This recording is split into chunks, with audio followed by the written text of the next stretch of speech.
And good evening, everyone. I'm Bo Williams. Welcome to the 7. Let's get a look at the Big 7 stories that are happening right now. Topping the list, a 6 News crime alert tonight. The Knox County Sheriff's Office urging victims to come forward after a camera was discovered in a women's bathroom.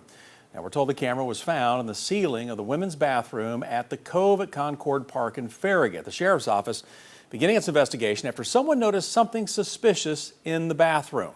Now, investigators are asking people who used this bathroom between March 24th and April 8th to please come forward. Sheriff's Office asking victims to email Major Crimes Unit detectives at mcutips@knoxsheriff.org.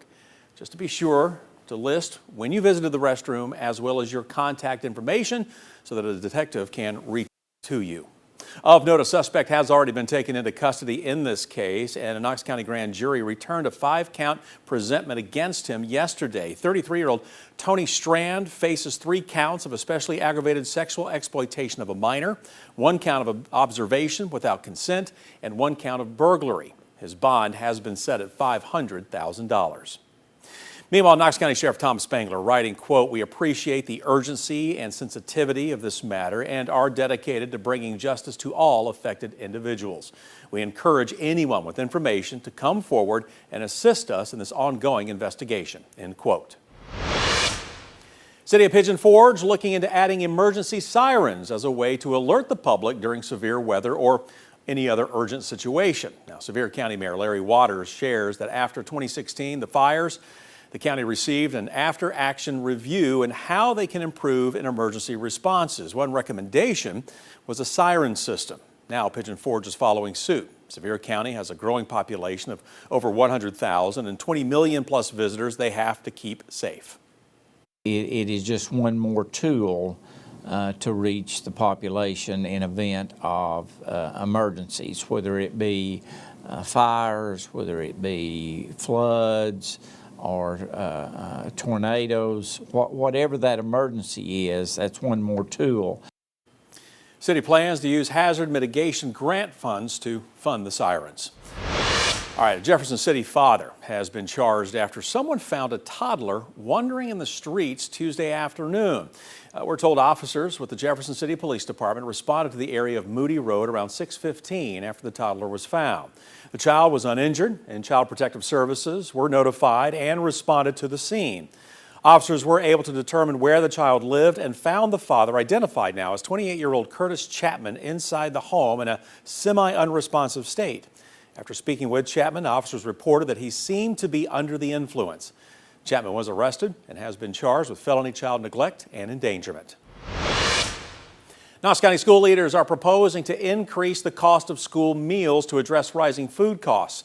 This would affect students and school staff. Now, here's a look at current prices and proposed prices for students. The current prices, we should note, are on the left, the proposed prices on the right.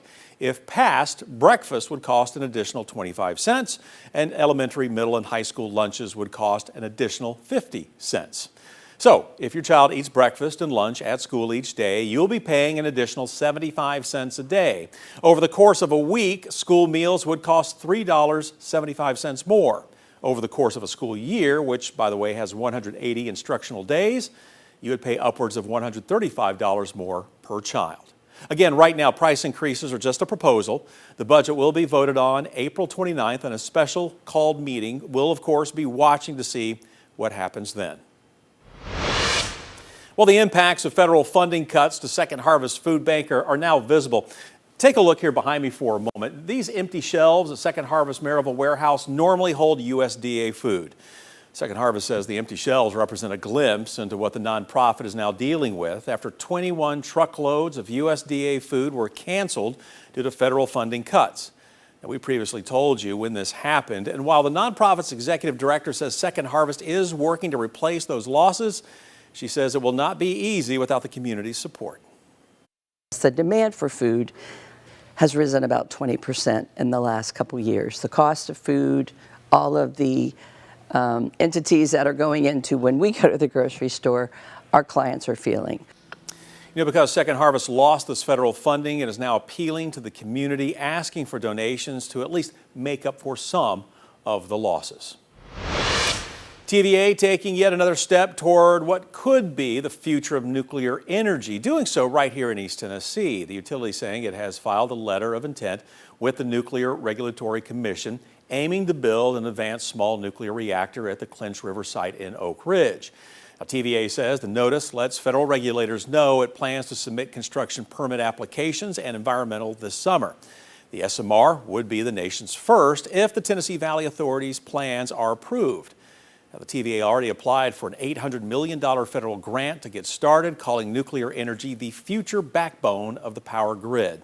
A new reactor would become a flexible source of energy as power demand grows. Now, notably, this comes not long after Tennessee Senators Marsha Blackburn and Bill Hagerty penned an op-ed critical of TVA's leadership, saying the board was not sufficiently focused on the future of nuclear energy despite that SMR reactor work.